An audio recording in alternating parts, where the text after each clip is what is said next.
ഹദീസ് ഹസ്തദാനവും ആലിംഗനവും. Doctor K Muhammad Pandikkad. അനിൽ ബർറാ ഇബ്നു ആസിബ് ഖാൽ ഖാല റസൂലുള്ളാഹി സ്വല്ലല്ലാഹു അലൈഹി വസല്ലം മാ മിൻ മുസ്ലിമൈനി യൽതഖിയാനി ഫയതസാഫഹാനി ഇല്ലാ ഗുഫിറ ലഹുമാ ഖബ്ല അൻ യഫ്തരിഖാ. അബൂ ദാവൂദ്.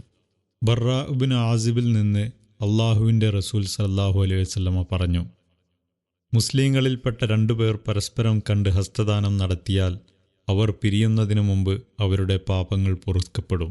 അബൂ ദാവൂദ്. പരസ്പര സ്നേഹം വർദ്ധിപ്പിക്കാനുതകുന്ന എല്ലാ കാര്യങ്ങളും ഇസ്ലാം പ്രോത്സാഹിപ്പിക്കുന്നു. നേരിൽ കാണുമ്പോൾ അഭിവാദ്യം ചെയ്യുക, ഹസ്തദാനം ചെയ്യുക, ആശ്ലേഷിക്കുക തുടങ്ങിയവ ഏറെ പുണ്യകരമാണ്. സ്നേഹത്തിൻ്റെയും സാഹോദര്യത്തിൻ്റെയും പ്രകടനമാണത്. മനസ്സിലെ വെറുപ്പും വൈരാഗ്യവും അതിലൂടെ ഇല്ലാതാകുന്നു. ഹൃദയത്തിനകത്തുള്ള സ്നേഹം പുറത്ത് പ്രകടിപ്പിക്കണമെന്ന് പ്രവാചകൻ ആവശ്യപ്പെടാറുണ്ടായിരുന്നു. മുകളിലെ ഹദീസിൽ ഇക്കാര്യമാണ് സൂചിപ്പിക്കുന്നത്. സ്വഹാബികൾക്കിടയിൽ ഹസ്തദാനവും ആലിംഗനവും പതിവായിരുന്നു. ഖത്താദ റളിയല്ലാഹു അൻഹു പറയുന്നു, അനസ് ഇബ്നു മാലിക് റളിയല്ലാഹുവിനോട് ഞാൻ ചോദിച്ചു, ഹസ്തദാനം അള്ളാഹുവിൻ്റെ റസൂലിൻ്റെ അനുയായികൾക്കിടയിൽ പതിവുണ്ടായിരുന്നോ? അനസ് റളിയല്ലാഹു അൻഹു പറഞ്ഞു, അതെ. ബുഖാരി. ഇമാം നവവി എഴുതി, പരസ്പരം കണ്ടുമുട്ടുമ്പോൾ ഹസ്തദാനം നടത്തുന്നത് സുന്നത്താണെന്നതിൽ എല്ലാ പണ്ഡിതന്മാരും യോജിച്ചിരിക്കുന്നു. ഫത്ഹുൽ ബാരി. അബൂദർ റളിയല്ലാഹു അൻഹുവിനോട് ഒരാൾ ചോദിച്ചു, അള്ളാഹുവിൻ്റെ റസൂൽ നിങ്ങളെ കാണുമ്പോൾ ഹസ്തദാനം ചെയ്യാറുണ്ടായിരുന്നോ? അദ്ദേഹം പറഞ്ഞു, എന്നെ കാണുമ്പോഴെല്ലാം റസൂൽ എൻ്റെ കൈ പിടിക്കും. ഒരു ദിവസം എന്നെ വിളിക്കാനായി ആളെ അയച്ചു. ഞാനപ്പോൾ വീട്ടിലുണ്ടായിരുന്നില്ല.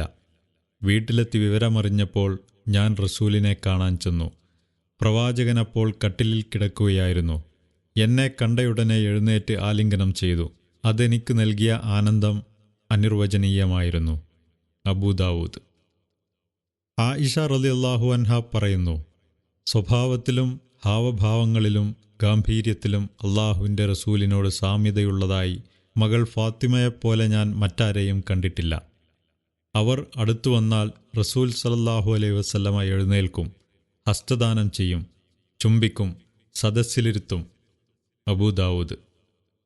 ഹസ്തദാനത്തെക്കുറിച്ച് മാത്രമല്ല, നബി സല്ലല്ലാഹു അലൈഹി വസല്ലമയുടെ ആലിംഗനങ്ങളെക്കുറിച്ചും ഹദീസുകളിൽ കാണാം. സെയ്ദ് ബിൻ ഹാരിസ മദീനയിൽ വന്നപ്പോൾ പ്രവാചകൻ അദ്ദേഹത്തെ ആലിംഗനം ചെയ്ത് ചുംബിച്ചതായി ഇമാം തിർമിദി നിവേദനം ചെയ്യുന്നുണ്ട്. അനസ് റളിയല്ലാഹു അൻഹു പറയുന്നു, സ്വഹാബാക്കൾ പരസ്പരം കണ്ടുമുട്ടുമ്പോൾ ഹസ്തദാനം ചെയ്യും, യാത്ര കഴിഞ്ഞു വരുന്നവരെ ആലിംഗനം ചെയ്യും. തൊബറാനി. കുടുംബ സൗഹൃദ ബന്ധങ്ങൾ കേൾവിയിലും കാഴ്ചയിലും പരിമിതമായ പുതിയ കാലത്ത് ഹസ്തദാനം, ആലിംഗനം, തലോടൽ തുടങ്ങിയ സ്നേഹപ്രകടനങ്ങൾക്ക് ഏറെ പ്രസക്തിയുണ്ട്. എന്നാൽ ഞാൻ അന്യ സ്ത്രീകളെ ഹസ്തദാനം ചെയ്യുകയില്ല എന്നും പ്രവാചകൻ പറഞ്ഞിട്ടുണ്ട്. അന്നസായി. ആയിഷ റളിയല്ലാഹു അൻഹ പറയുന്നു, അള്ളാഹുവാണ് സത്യം, നബി സല്ലല്ലാഹു അലൈഹി വസല്ലമയുടെ കരം ഒരു അന്യ സ്ത്രീയുടെയും കൈ തൊട്ടിട്ടില്ല. അവർ തിരുമേനിയോട് ബൈഅത്ത് ചെയ്യുന്നത് പോലും വാക്കിലൂടെ മാത്രമായിരുന്നു. മുസ്ലിം.